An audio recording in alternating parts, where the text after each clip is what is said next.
Hello everyone, I'm Miss Willow, and if you are an artist or interested in the very ever-popular dragon puppets, in this video I will be showing my process of making my new mini dragon.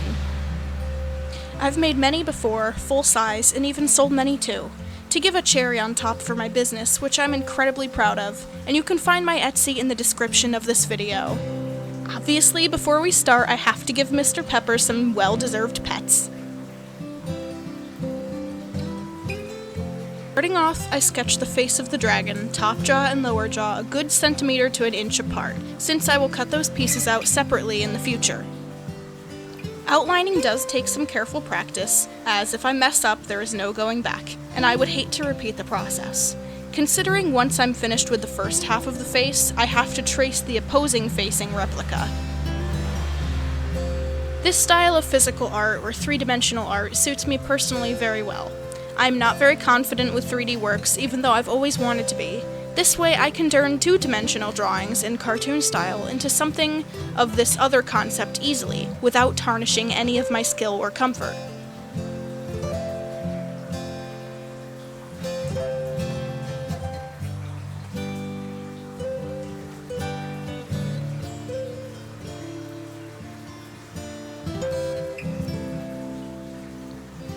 Here I have folded the cardstock in half and placed it over a light source to trace. This replicated the drawing, but facing the opposing way, so that I have a full view of the dragon's face.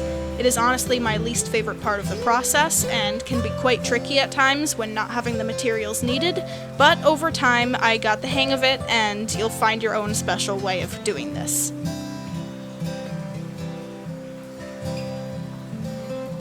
The coloring is one of my favorite parts of this creation. I dislike repetition in creative arts as I become lazy and sloppy with my work, or bored for that matter.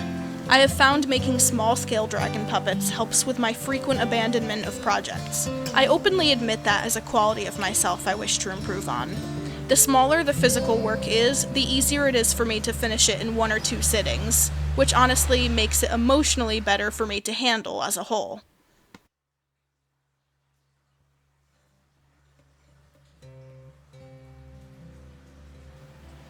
A technique I use often to help myself break from that abandonment and boredom is coloring and doing these steps simultaneously from both of the drawings.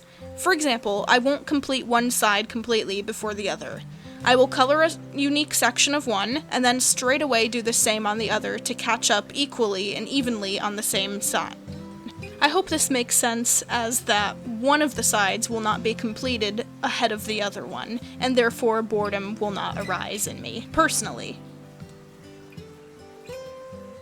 Do you have your own techniques? Feel free to share those in the comments with me and others. I'd like to know what you do to help keep working on a project without getting bored of it.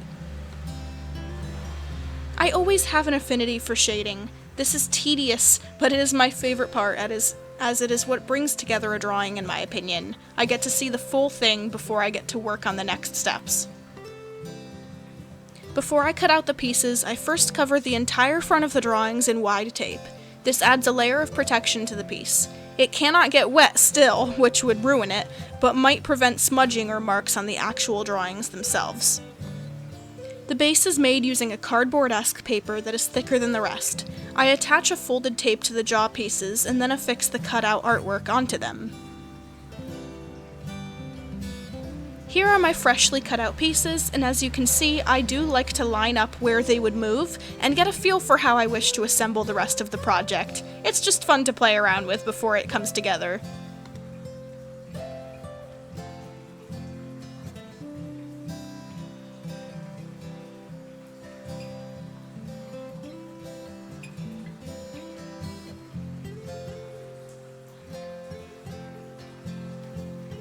And here is the final piece. I add my signature onto the inside as not to obstruct the drawing, and it is ready to be used. Stop motion or animation, skits, and fun videos could easily be made now with character. Although, I am not very good at pretending. Even as a child with toys, I couldn't. So I do like art and I like to make these, but not actually play with them. I'll leave that for a different audience, or those who wish to buy these from me.